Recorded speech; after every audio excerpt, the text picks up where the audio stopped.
The first doctor I spoke to, she was, Christy, you should get a donor egg.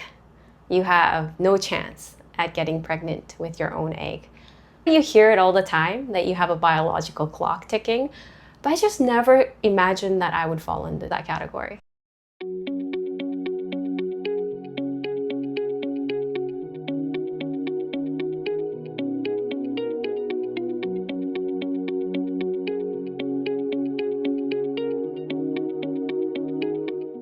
Okay, Christy, so let's start from the beginning.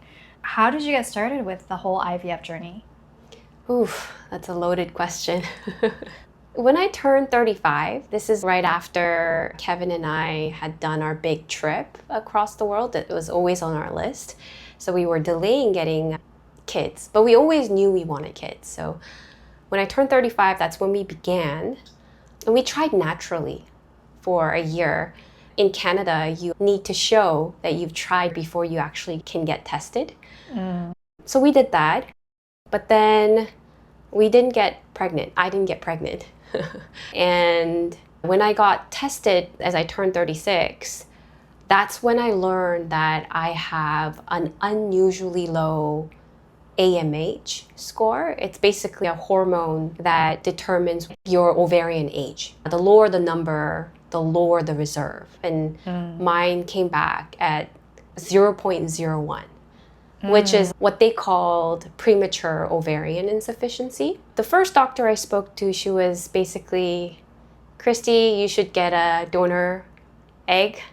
You have no chance at getting pregnant with your own egg. So that was quite devastating when I first learned. That must have been so surprising to hear and also really devastating. Yeah, absolutely. I never thought that I would fall into that category. Because otherwise, you're very healthy. Like I see you on Instagram, hiking and running all the time and traveling everywhere. You just never knew to check the AMH number. Yeah, exactly. So that's when I realized that I was not in a good spot. So how did that feel to be told that you can't use your own eggs and to get donor eggs? I really thought that the sky was going to fall on me. Yes. My heart literally dropped. And I asked the doctor, even if the chances are low, I would like to do it in my own terms. Can I try? And the doctor was, no.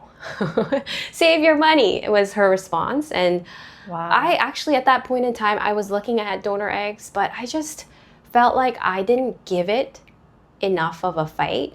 So I was talking to a friend of mine, a doctor, and funny enough, in my early 20s, he was the one who'd be like, hey, Christy, go freeze your egg. You're getting old. And I remember huffing at him. I was just like, are you kidding me? I'm so young. Are you saying I'm not going to get married? Blah, blah, blah. And it's just like, I just remember that conversation. It just went right past me. It's that same friend I went to, and he got me connected to a fertility friend of his who looked at my charts and said that I should consult with another hospital. Don't take the first hospital's word for word and just get yourself checked out at another hospital. And she just gave me a few names that she trusted, and I reached out. But this hospital and doctor, and this is a situation in Canada, they're always backed up. So I needed to wait 6 months to see this doctor. In hindsight, as I look back, 6 months is a long time. It is a long time. But I did wait because I didn't know any better. Wow, I still can't wrap my head around how you had to wait 6 months to get a second opinion from a doctor. Yeah. Yeah, it's pretty ridiculous. In Korea, within a couple of days, you can access a doctor. So the difference is in effort, right? Yeah. Did he say something different? Did you find out something different? Yeah, he was more willing and he understood my situation. But I would say one thing is he would always put disclaimers around it. You went to this hospital, they didn't take you in, but I'm taking you in. The chances are, you know. And I just always felt like constantly reminded that it might not work out. But I was grateful at the time because I felt like he was taking a chance, at least, on me. So this whole thing began. And honestly, my experience was very long and fruitless. I went through 10 rounds of stimulation, and I had one egg retrieval that ended up in a premature ovulation and 0 eggs. This sounds really dark, but because IVF is so expensive, upwards of $20,000, regardless of whether you get 1 egg or 10 eggs, we had made decisions when there were less than 2 follicles, we would not go through with the IVF. And there were other times where we would stimulate, but my follicles would not grow. And this is part of the reason why I explored other options. I learned when I was talking to the doctor that in Asia, they had what they called mini IVFs, where even if it's just 1 egg, they will be able to retrieve because it's more affordable. Is this why you started looking into Korea as an option? Yeah, exactly. I was in Korea in the fall of 2022, just to travel. And then I met up with a friend of mine. I learned that she had just gotten pregnant. Despite similar conditions, she had a diminished ovarian reserve. And she was like, "What are you doing? You should come and do it here." Like, I always knew that Korea had very advanced medical system, but I just didn't know where to start, right? And I was just overwhelmed with how to look for stuff. It was just a little scary. So having my friend walk me through what she went through, something as simple as pricing and process. And to be honest, after a year of failed egg retrieval after egg retrieval, I was depressed. Yeah. And I had a pretty demanding job at the time. I was very career driven, still to this day, a pretty ambitious person. And I was just like, oh man, it's so hard, right? So I, at the time, was looking for that switch of scenery, and it felt like the right path to explore. Price alone was a quarter of what the price is in Canada. So it just made sense for me to explore the option. And just for those that don't know, what is mini IVF? How does it compare to a regular IVF? Yeah, I'll start off by explaining what IVF is. Generally speaking, as women, we ovulate 1 egg per month. The way IVF works is you get a lot of hormones introduced to your body to tell your brain, produce more eggs.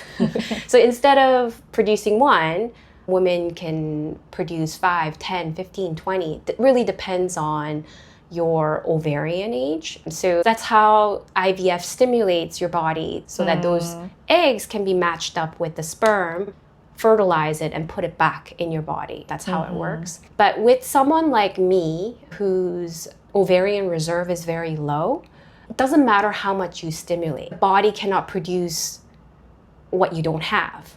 And so what some of these clinics do is they will either do it naturally, just do cycle monitoring, we'll just observe like how your follicles grow. The follicle is like a sac that holds the egg, or they will do minimal stimulation. When you're minimally stimulated, there's less tax on the body and you're able to do this back to back.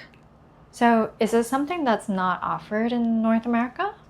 It is offered, but it's the same price. So whether you get 1 egg or 20 eggs, it's the same burden financially. And so when there is a big price difference between Korea versus North America, and you're in this situation, these things start to add up. Oh, wow. So it's almost impossible for a regular household to do back to back. Yeah, and that's part of the reason why when I had less than a couple follicles that were seen, we gave up on that cycle. In hindsight, as you get older, you run out of eggs, right? And that was such a golden opportunity. Even 2, I would have been super happy with. I didn't know any better back then. Yeah, the price was a factor. So looking back, how do you feel about that decision to finally decide on Korea? I wish I had made that choice earlier. You know, if I could turn back time to that 36-year-old myself, I would be like, pack up your bags and go now. Everything Yeah. in hindsight, right? Yeah, exactly. And for those women that also have low ovarian reserve, what advice would you give to them? I would say brace yourself. It's going to be a journey and it's going to require a lot of patience. And so it's important that you take good care of yourself physically and mentally. It is true that you have low number of eggs left, but it doesn't mean that you don't have any. And all it takes is one good embryo to get there. For me, everyone's different, but for me, it was about giving myself the opportunity to try so that I can feel at the end of the road, even if it doesn't work out, that I've done everything I could possibly do and have no regrets. Yeah, I think that's also my life philosophy, to make sure I've covered all corners and have no regrets. Thanks for sharing your perspective and story, Christy. The next chapter, we'll talk about your actual experience coming to Korea and doing the back-to-back cycle and how that was for you. Great. Thank you, Isabel.